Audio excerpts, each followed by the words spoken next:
I'll be reviewing a brand new 2023 Lexus GX460. But is it really brand new? Since the second generation GX460 debuted in 2010, and for the last 13 years, virtually unchanged. Only a few little minor things. But Lexus did upgrade one major thing inside this GX460 to keep it relevant and updated, and also added a few other touches. What are they, and overall, how good is this GX460? Let's find out. All right, I'm behind the wheel. Let me tell you more about this GX460 and tell you about how it drives. First, let's just talk about the elephant in the room. Did the GX460 really change for this year? There's a few minor changes, very few minor changes, but overall, the GX460 has gone unchanged since 2010. And that's because Lexus decided to go with this model, don't fix what's not broken, literally. And that is why they made so little changes and decided to just keep pushing back the redesign that may finally happen next year. Who knows? Maybe Lexus can drag it on for a few more years. So on the outside, with the exception of the spindle grille being redesigned, that was a few years ago. It's more pronounced, more like the other Lexus SUVs in the lineup. Also, the headlights change, better looking, more sharp tri-beam headlights. Looks good. So the front end was changed slightly, but that's about it. The side, no changes at all. The back, no changes at all. So besides the front end, it looks virtually the same. Now, for this year, there is a new color called Nori Green. It's this green that you see. It's a darker green, more like military green. And most feel like this is a fitting color for the GX460 since it's one of the more off-road worthy luxury SUVs. And Lexus did introduce something called a Black Line Special Edition trim, which is more in line with the premium trim. But on the outside, all the chrome has been replaced with this like shadow chrome. And also you do get exclusive wheels. They're 18 inches, but still like a shadow chrome, a darker color, right? And all around your GX, you just basically have no chrome whatsoever. Also, you got roof rack that's blacked out, right? And this one comes with crossbars, adds a little outdoor touch. You get a blacked out look on the outside. Inside, you get black headliner, just a few small touches. Now, there is one big change on the inside though, and it's finally here. The outdated, the very outdated infotainment system, if you could call it that, has been upgraded. So now there's a nice 10.3-inch touchscreen within the dash. It modernizes this GX460 tremendously because now you have Apple CarPlay and Android Auto, and actually a navigation system that actually works with updated maps. It took Lexus 13 years to add this. You still have a touchpad. That touchpad setup is so-so. I don't like it. There's a few buttons, but the touchpad, the trackpad, whatever you call it, you could use it, but you could also use your fingers. That's pretty nice. And this touchscreen, it has like a 60-40 split or a 70-30 split, so you could see majority of things on the left side, but then you can also split it up and see other things on the right side. It's just a nice upgrade. It makes the GX460 feel just a tad more modern. Now, as for the rest of the interior, pretty much unchanged since the beginning of time. I meant 2010. The steering wheel looks nice. I think this was updated a few years ago. It does look a little bit more modern, a little less like a truck steering wheel. So it's nice. It has a good thickness, leather. You have heated steering wheel. You also get heated and ventilated seats in here, nice. But rather than having traditional buttons, you have this little scroll wheel for both the driver and passenger. And it's kind of hard to see whether or not you're in ventilated mode or heated mode and which level you're in. And you kind of have to guess when you're in the middle, and that's how it turns it off. So very old school. You also get a CD player in here. Yeah, I don't recall any other car within the last few years that still has a CD player. Yeah, so you do get that. And of course you got some buttons. You still have a volume knob, scroll knob, that's good. You also have a couple more knobs for your four-wheel drive system. With the GX460, you have full-time four-wheel drive, but you have the low mode that's available in case you want to go off-road. Also, you can lock your center differential too. So that's nice, it's kind of hidden away. You also get downhill assist control, right? So it kind of makes it easier to go downhill. It's like cruise control to go downhill. And then you have your climate control. You have a variety of buttons for your various things. Other features like power folding mirrors, standard, heated also now, so that's been added. You get memory seats, and with this black line, you do get a 360 camera view. That is also new. So if you hit that button right next to the steering wheel, you could get a good view around your GX460. This 360 bird's eye view is pretty standard in a lot of Lexus and Toyota cars, but I gotta say it's a little slow, and the graphics isn't nearly as good as some of the other ones I've seen from other manufacturers. But you do get it. And when you go into reverse, you get a nice view of what's around your GX460 and what's behind you. You also get home link buttons in here. You got a sunroof in here, a whole plethora of safety features. The GX460 is a real truck-based SUV, body on frame. It's not a wimpy crossover. So because of that, you are sitting quite high.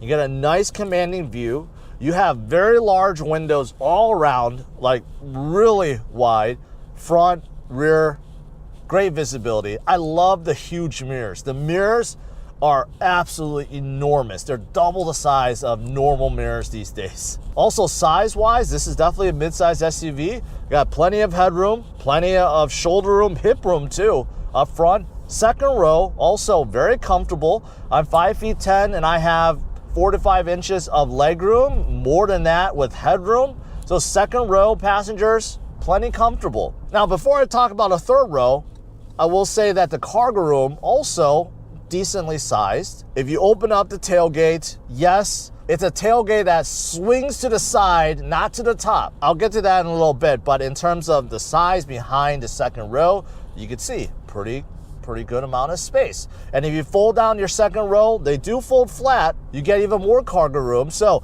in terms of space, this is an adequate mid-size SUV size. Now there's one caveat, a big asterisk, and that is the third row seats, basically worthless, especially if you get a GX460 that doesn't have captain chairs.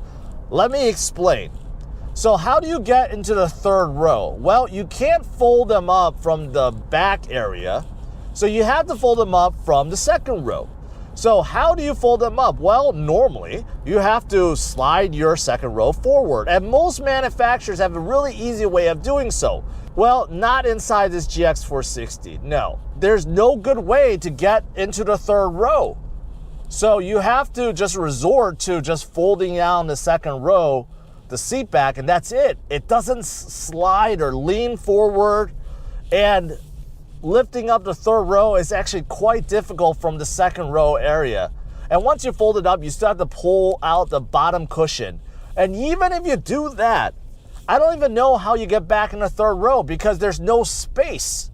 That's why if you don't get a GX460 that's configured with captain chairs where it actually allows access to the third row, it's virtually impossible to get up there. You have to climb over the seat back to get in the rear. And once you do, you'll realize there's no space whatsoever. Now, I also did mention about that tailgate. Very unique, very unique. So one of the nice features about that tailgate is, yes, you can press the button or use the key fob, but you can open just the glass part. So it makes it easy to just throw things in there. But that's it. There's no power lift gate, because the liftgate swings sideways. A lot of people don't like that. It gets in the way, especially if you're parked behind someone, right? Also, if it rains, you can't use the tailgate as a shield. Yeah, it's just not a good design. And even with the tailgate open, you could see the bumper sticks out like a foot from the cargo area. So to reach deep inside, very difficult. Now, I hear a lot of people complain about the ride quality of this GX460, saying that it's very bumpy over normal roads. Well, I disagree with that. I've been driving around. I mean, my local roads, local streets here, relatively smooth. And the GX460 does provide a smooth ride.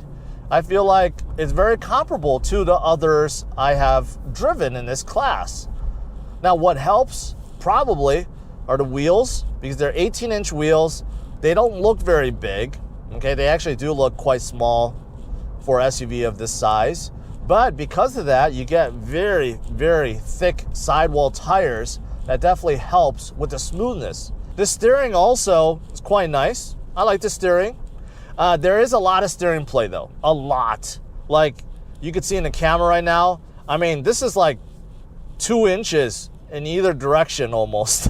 No, a little bit less. But even with that much feedback in the steering wheel, not much feedback with the GX. So there is a lot of steering play, but the weight is nice. I like the weight.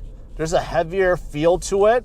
The steering wheel itself feels good. There's a good thickness to it. And, you know, overall, I like the steering. I think the steering is decent. But I will say, if you do take corners and bends very, very aggressively, there's a lot of body roll. So don't think this is a corner carver. And if you're turning aggressively around bends and corners, you're going to feel a lot of body roll. But for normal people that is not racing on the roads, right? Normal turning, cornering feels just fine. Now, there is something else that didn't change, and honestly, I don't mind because I think it's still good, and that is the powertrain. The engine and transmission has not changed for the last 13 years. Well, it's still utilizing 4.6 liter V8 that's producing over 300 horsepower and over 300 pound-feet of torque. Provides very good acceleration, good grunt, and allows this GX to tow 6,500 pounds. A lot more than, say, a crossover SUV. Most mid-sized crossover SUVs tow about 5,000 pounds. This is 1,000 pound more, right? So this is a nice bulletproof V8 engine that's been around for over a decade.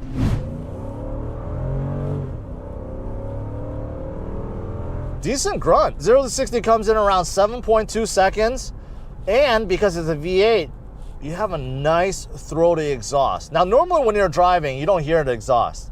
But when you floor it, you do hear it. It sounds way better than the turbo V6s or turbo i4s out there. So I like this powertrain. This GX is not the quickest SUV within a luxury midsize segment, but it doesn't need to be. It's fine.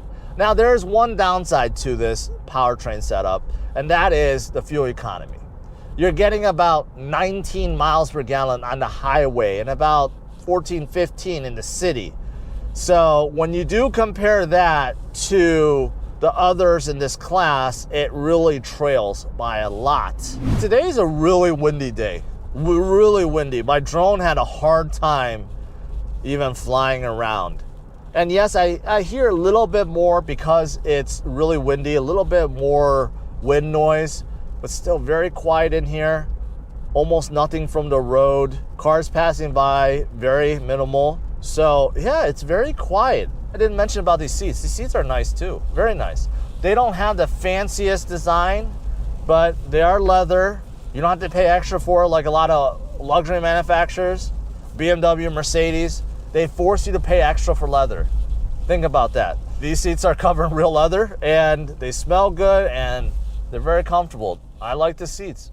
There's one other little thing I want to complain about, and that is the built-in side step. It's not really a side step. You can step on it, but it's just way too small to be legit. You know, most adults can't use it. Maybe kids could use it, but it's there on all GX460s. It's like built into the body. And it gets in the way. Every time I get out of the GX460, my calf rubs into it because I don't want to step on it. I just want to step over it. But every time I do that, you know, my calf rubs against that side step. And of course, if it's dirty, it's gonna get my pants dirty, right? So that's one complaint I have about this GX460. As for pricing, there are 3 trim levels to this GX460. The base is just called a base, and it's right under $58,000. Now, keep in mind, with the base, you can't configure the GX460 with a lot of optional features you may be wanting. For example, captain chairs. You can't get it with the base trim. Also, some of the optional packages like the black line or the off-road, you can't get those with the base trim. Now, the next trim up is the premium, and the price goes up slightly to under $59,000. You get a few additional features like fog lamps, tri-zone climate control, but now you have the option to get some of these cool packages like captain chairs and the premium package, and also the black line package, right? You could get those with the premium. Now, finally, there is one more trim. It's called the luxury, the range topping. Price goes up significantly, $10,000 more. So now you're talking about $68,000. And there are exclusive things you could only get inside this trim. For example, adaptive various suspension, semi-annealing leather interior, also power reclining folding third row. These are standard options and not available on some of the other trim levels. Also, captain chairs is available and standard, but some of the cool packages like the off-road package, which gives you a lot of off-road goodies and features that you normally find in, let's say, a TRD Pro 4Runner, now you could get those inside the GX460. So to conclude, am I a fan of this GX460? The answer is yes. Despite all the reviewers and writers and everyone else making fun of the GX460 because of how old school it is, how outdated it is, you know what? This is a perfectly good luxury SUV still. What people want is something nice, looks good, drives good, retains its resale value, and something that doesn't break. And that's exactly what this GX460 is. And plus, it has the off-road chops to pretty much go anywhere. And that is why I still suggest that people that are shopping for a luxury SUV to take a look at this GX460. Thanks for watching, guys. Smash it a like, subscribe to the channel, and stay tuned for my future review videos. Take care. Bye-bye.